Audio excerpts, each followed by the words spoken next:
The judging, I really don't know. Not, because I couldn't tell you until I saw what they were up against. But I thought they were really sellable, really drinkable, really tasty meads. So, and the Alaberry, David, was really awesome. I totally agree. Yeah. And apparently a lot of other people did too, because it did pretty well. So, congratulations on that, David. And of course, nobody knows what an Alaberry is, but that's okay. It was really, really good. Don't care. It tastes good. We don't care what they are. Alaberries are yummy. So whatever they are. But Alaberries? Yeah, David, there's a berry that David gets down where he's at called an Alaberry, and he made a mead out of it, and it won a medal. You got a gold, right, David? David's typing. Who grows them? The Keebler elves? Apparently. If they live in Texas, yeah. David says some people were asking if he'd made the name up. Yeah. Yeah, he says the Keebler elves do grow them.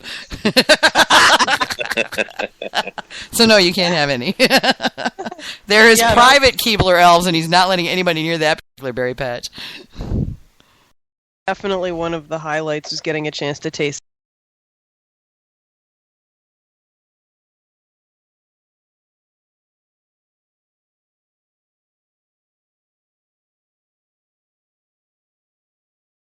And when we lost Hamish, but what'd you think of getting, for those of you that don't know, Hamish and Bruce, his buddy who came with him, and AJ, I dragged him with me up to Ken's room, and he did a full spread tasting of everything he brought, and there was a lot of it. Yeah, I really liked his currant ones too, but then again, I've always been partial to black and red currants, so that doesn't surprise me at all. But the Heart of Darkness was everything I thought it would be, and definitely, if I had the money, I'd be paying that much for it too. Oh yeah. Well, I bought a bottle, and now I gotta convince myself to drink it because then it'll be gone, and I won't be able to get more for a while. I made him promise to maybe possibly save me a bottle during the next bottling, but we'll see if that actually works out. Yeah, I was also really glad to get a chance to taste a lot of the varietals, because I've never experienced a lot of these varietals. I'm sure I've reaffirmed my absolute love for Orange Blossom Honey, and pretty much any mead with it in it gets an automatic wee from me for that. But also getting a chance to taste some different things like raspberry honey and blackberry honey and star thistle and things like that I've never encountered before, I think that was worth the price of the tickets to go. Yeah. Like, just getting a chance to taste stuff I will never be able to do, It's that was worth the price of admission right there, was getting a chance to try all these different varietals that I don't have access to. And oh yes, I finally met Meadow Foam. Yeah, and you got to taste Orange Blossom too, right? Well, I've tasted Orange Blossom before, but I got to taste a lot more of it and reaffirm the fact that I absolutely adore it, and pretty much anything with Orange Blossom in it I like. So that I am now aware of that particular bias. So everybody knows to send Orange Blossom Honey to AJ in Ottawa because she can't get it up there. Yeah. I could probably import it for stupid expense, but I wonder because I've got some honey coming to me from bee folks. I wonder if I could smuggle some across the border over to Monroe when I come up there. Well, don't talk about smuggling on the air. Well, not really smuggling it, but just bring it over. I don't know. I don't know if that would be a problem or not. I'll have to look into that. I think my mom had any problem. She brought me some more. But if I had like a gallon or two of it, they might have a problem as opposed to like a honey bear or two.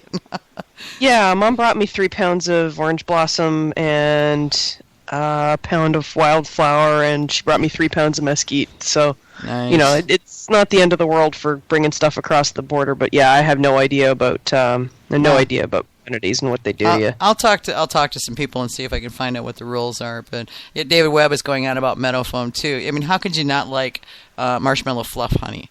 I mean, really, there's really no downside. Actually, I got it.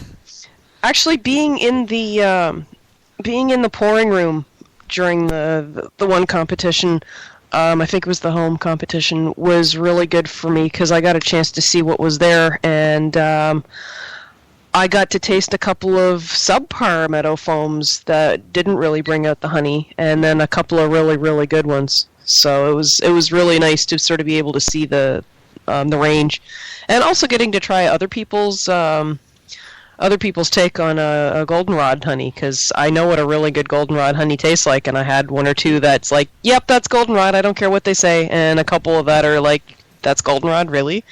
So it's really interesting to get a chance to see where your palate fits in on a regional sense. Well, and star thistle is big in Michigan, so I could probably the honey producer that bought my great grandfather's old apple farm. Or he lives on part of the land there anyway. He's a beekeeper, and he does a lot of star thistle. I got some really amazing star thistle from him last time I was up there. I don't know if he's still there, but I could check. That'd be cool. Yeah, I'll have to see. I'll find out. I'll find out what the rules are, and see if I can bring you some varietals you can't get up there. Hey, Pavel's online. Haven't seen him in a while. But, yeah, it was so funny because I thought, oh, we'll talk about the Mazer Cup and the AMMA Conference for 20, 30 minutes, and then we'll talk shop. And right. That worked out, right? You're silly. You should know better by now. I should know better by now, you would think. I wouldn't have thought you guys would talk about anything else. I mean, you know. Yeah, exactly. Well, we figured as long as we had Bob and Susan on there, we could also talk shop, but, you know. Yeah. You know, I was saying I feel like Michael Collins. You know who Michael Collins is? Yeah. Yeah. I think so. The guy who stayed in the capsule while that guy, yeah. Yeah, that guy. You guys went on the moon. We went on the moon without you. Yeah, well, you thought going to Italy would be more fun, so there you go. Yeah. Oh man. Yeah. Right. If they've got mead in Italy, I'll go, but you know.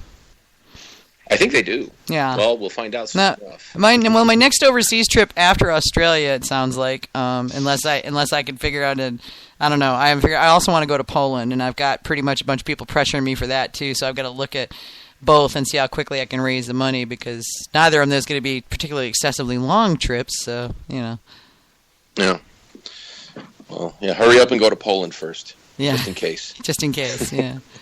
Just in case. Yay.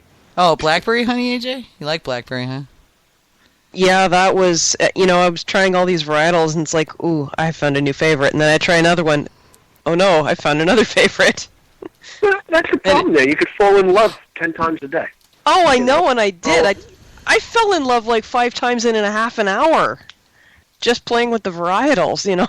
Oh, traditionals has always been one of my least favorite categories up until the last 7 or 8 years or so, when I started really digging the, and I'm still not 100% keen on dry traditionals. I like my medium traditionals best. I hear you. Yeah, but I love how you can just, you can get one and you go, oh wow, that's what that honey tastes like for something you've never had before. And exactly. Yeah. It's really awesome to be able to find out just how that, just how that varietal stacks up when you ferment it. Yeah, that's the thing, because, like grapes taste very, very different from wine, so that stands to reason that honey will taste quite different when it's fermented. But then again, I mean, there's some honeys that, like, I know an apple blossom, I know there are certain apples that smell like an apple blossom, and, there's sort of this hint of apple-y to an apple blossom, but pear blossoms, they just outright stink.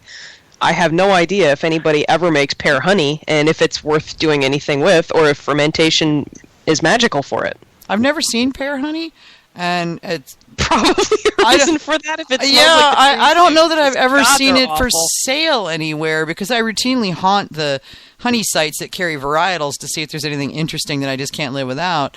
And I've never seen. Pear blossoms stink. They're gross. So it wouldn't surprise me if the honey is also ugh. Yeah, but even in ich honey, they would probably use it for medicinal purposes or something. I don't know. Either that, or you just don't harvest that and you make sure it's mixed with something that's not ich. Put it in with your wildflower, Yeah. Yes. Who knows? Maybe it's one of those honeys that when you mix it with something else, it's those unconventional combinations. Maybe it makes a good one. Well, for me, it's like blackberries. I find blackberries to be like gross when they're raw, but you ferment them, and that's when all the magic happens. Oh, I adore blackberries in any shape, way, or form. Raw, off the bush, on the bush, crushed, not crushed, juice, not juice. Pretty much any way. I don't find they have a whole lot of taste to their own until they've been fermented, and then once they start fermenting, then that's when the magic happens. But then again, that's my taste. So another honey I really liked is mesquite. And David was saying earlier I need to try Huaijio honey, which I haven't had yet, and I want to try that too. Huaijio? Oh yeah, one other thing that was really very worth. Nice. Okay. One other thing that was really worth trying, and I'm glad I did, was the mead. The guys who made the honey bong. Oh yeah, that was and used birch smoke to smoke their honey. Yeah, that. Oh shoot, crap. Sap That's House? Ash Fishbein. That was Sap House. Yeah. Sap House. Okay. Yeah. Sorry to interrupt there, Susan. Oh, no, I was going to say, I really do like Wahilo honey. But, you're talking about the peach honey or the peach flower smelling so bad. I have no idea what the flavor is.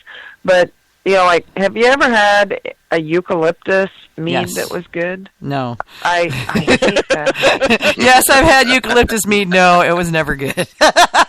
It tastes like medicine.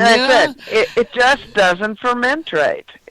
It's weird. Well, and yet, here's the really funny thing. Did you do the honey tasting with Hamish? Did you get to taste his honeys?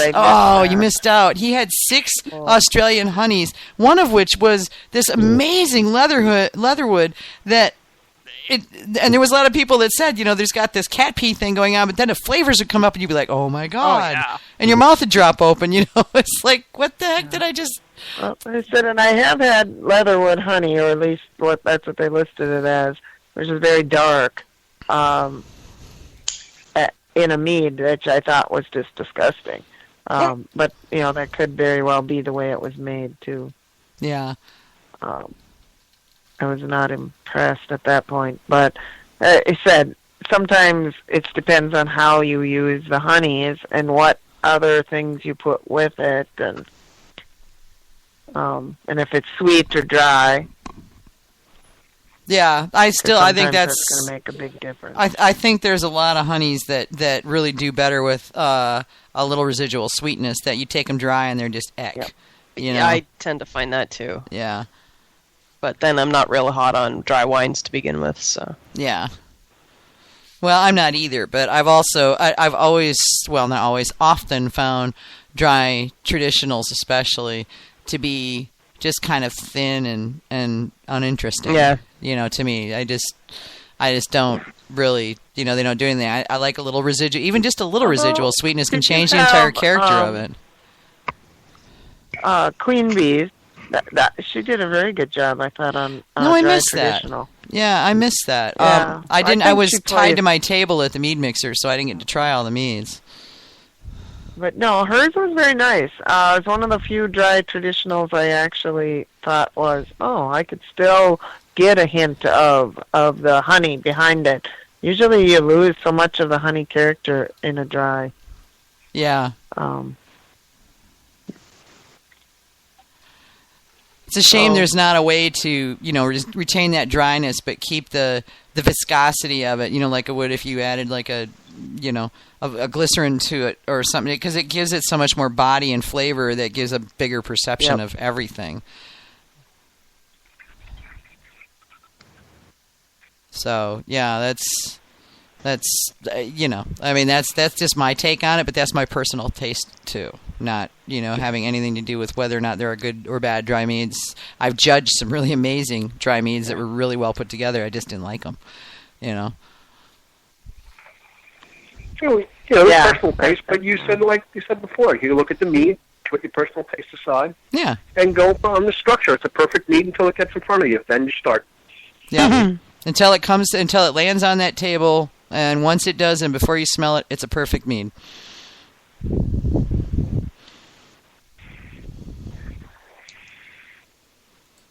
There's still people, Pavel saying he's still waiting for his score sheets. I know there's a lot of people out there that are going, yeah, I want my score sheets. And for those of you that are saying that, they're on the way. They're in the mail.